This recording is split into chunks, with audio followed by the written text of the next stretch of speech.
I'm going to show you how to make YouTube thumbnails using the CapCut app. And you know I hate long intros, so let's just jump into this video. Now, I'll be doing this from my iPad, but it'll be the exact same experience if you're using an iPhone or an Android device.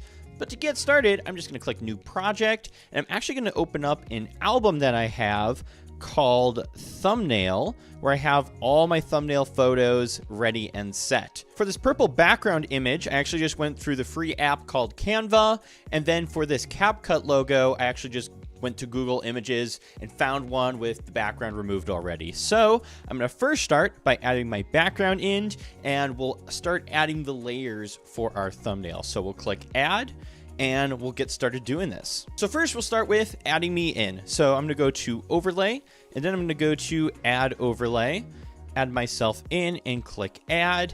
And probably what we'll wanna do here is remove the background from my photo. So to do this, I'm just gonna go to the cutout button, click Remove Background, and it did a pretty good job. It looks like there is still some black from the background there. So what we'll actually do is we'll click the check mark, and then we're going to click Customize Cutout, and we're going to click Wipe, and then I'm just going to zoom in and not make that mistake. We'll hit the back button there.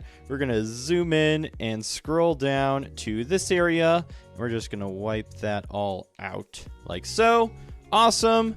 Click the check mark, and now that little area has disappeared. So we can grab ourselves, just pinching with our fingers to increase the size in order to get ourselves in that thumbnail section. There we go. That's looking pretty good for now. We're just going to click the back button. And what I can do is I'll actually go over to the adjustment tab here.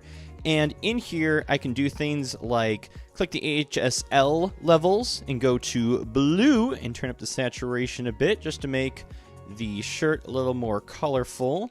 This will only affect that blue color. So there we go. Check mark, liking that. Let's go ahead and add our next element in by clicking Add Overlay. I'm going to click on the app icon and then click Add. Using my fingers, just going to resize this and put it somewhere right here for right now. And now let's add some text. For this, just going to click the text icon, click Add Text, and we'll do one as thumbnail. Going to go to font, and with thumbnails you want it to be bold text and you want it to be easy to read, so I'm probably going to go for something just like a classic 2 because this is usually a pretty easy font to read. And I'm also going to go to style and choose the pre-designed black background with the white text, and then I'm going to also go over to canvas and I'm going to increase the size of it. I like the height to be a little bit bigger. I like there to be a little bit of space for this text to exist and not be so cramped. So I think that is pretty good for the height. And then we can move this, increase the size here like so. Awesome. Click the check mark. Then I'm going to add another text element, and we'll make this one say tutorial. And for this, I'm going to make the text black and the canvas in the background white.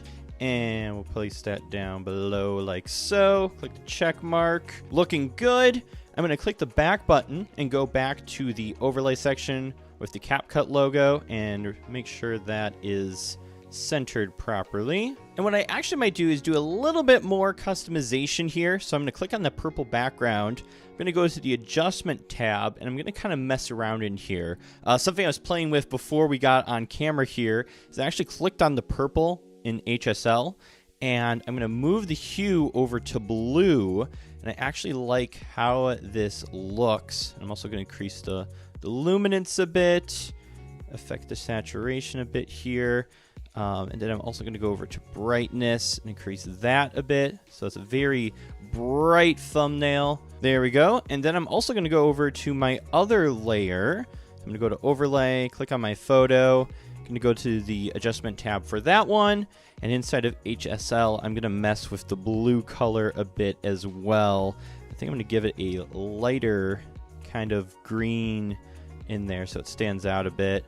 Might brighten this up as well. And there we go. We have a pretty nice thumbnail here. Now to get this into YouTube, the first thing I'm going to do is click the take up full screen button. So that is what that looks like. If you're on a phone, it'll probably be closer to the preview screen, but we'll do that. I'm going to get my mouse out of the way, and then I'm just going to take a screenshot with my phone. So we're just going to click the power button and volume up, which will take the screenshot. And then what I can do is head over to YouTube Studio, which is this app icon down here. So if I open that up, I'm in YouTube Studio, and then I'm able to go to my video, whichever one. I can click the pencil icon, then click the change photo button, click change, and then here I'm able to select my thumbnail. And I can actually rearrange it here so I can make it line up perfectly, just like that, and then click select. And I have my thumbnail set and ready to go for YouTube. Now you're not done yet. You need to learn the fundamentals of what makes a good thumbnail. I actually put together a video on 10 mistakes beginners make when designing thumbnails. Be sure to check out this video so you make the right moves and make good thumbnails people want to actually click on. And also consider checking out our YouTube training that we have as well. So hope to see you at one of those.